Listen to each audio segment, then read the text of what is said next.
ribadisco, sul sistema sanitario regionale, è nostro, ce lo paghiamo da soli, ce lo siamo costruiti da soli. Questo rapporto che è venuto a mancare con la soppressione della conferenza permanente è stato un atto di soppressione della democrazia rappresentativa, un atto politico molto grave, dal quale bisogna rientrare, perché bisogna salvare questo rapporto comunitario di condivisione che la Giunta deve sempre avere, laddove i cittadini, pagando le tasse in questa regione, si pagano anche il proprio sistema sanitario regionale.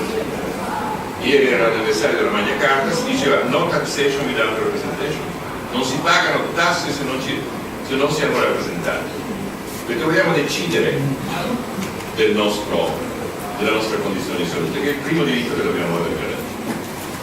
C'è stato un altro fatto molto grave in questa regione.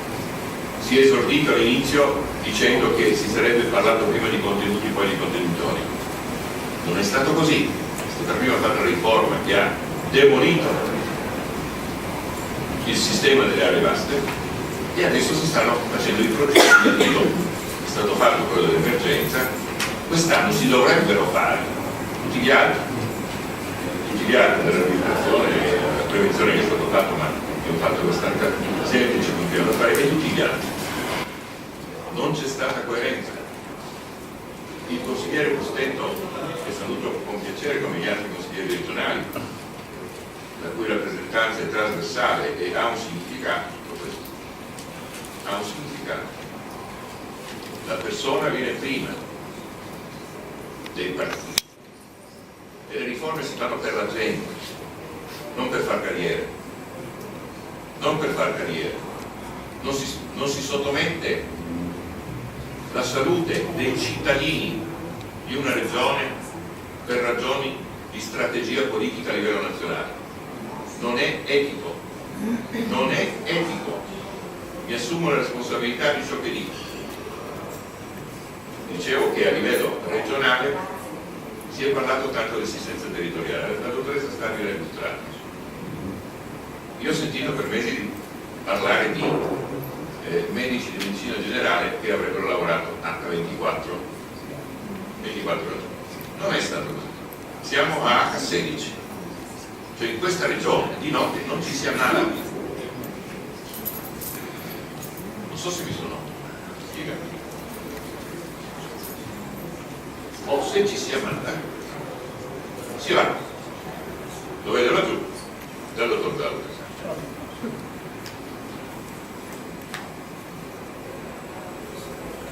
Sì, la pausa cosa. Si va in altre parti dove il collo di bottiglia necessariamente esplode. Io non voglio fare terrorismo, non voglio fare nessuno. Abbiamo la possibilità, e anch'io spero che il Consiglio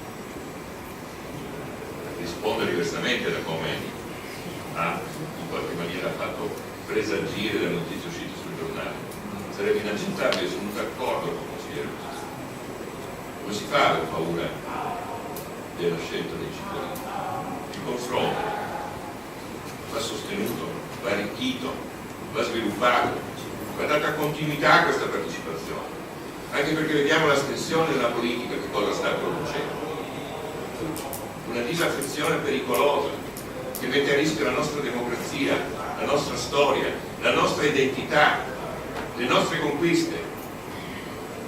Dicevo che in questa regione e nel resto d'Italia ci si ammala 16 ore al giorno.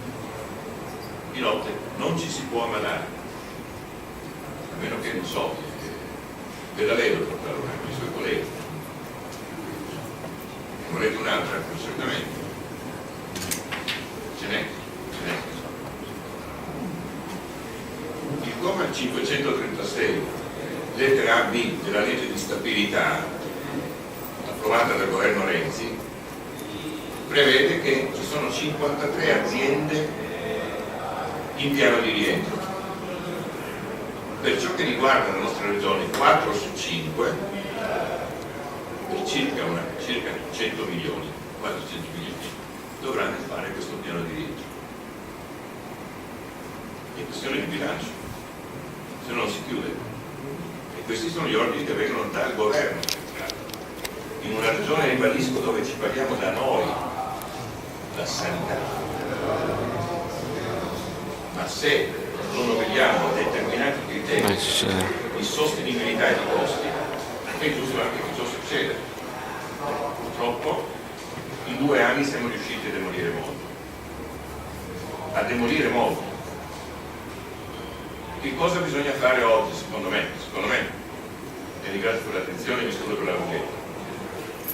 Va sicuramente abrogata questa legge. Bene hanno fatto i comitati a promuoverla, bene hanno fatto a far sentire la propria voce, bene abbiamo fatto stasera a riunirci, perché all'inizio la dottoressa Stabile ha illustrato quanti posti letto si prevedono di tagliare. Il dottor Pustetto ha fatto il confronto con le altre nazioni d'Europa, tutti dati assolutamente esatti. Ma chi poteva pensare che in un paese più povero, più solo, 3,7 posti letto per 1.000 abitanti avrebbero potuto bastare? Chi? Da dove viene fuori questa idea? Ma chi avrebbe potuto pensare? Eppure lo si è fatto, si sta andando in questa direzione. Dico che se andiamo avanti in questa maniera, dedichiamo l'attenzione anche dell'università, rischiamo di avere più studenti di medicina che posti letto. Rischiamo di avere più studenti di medicina che posti letto. Richiamo l'attenzione dell'università del nostro capoluogo,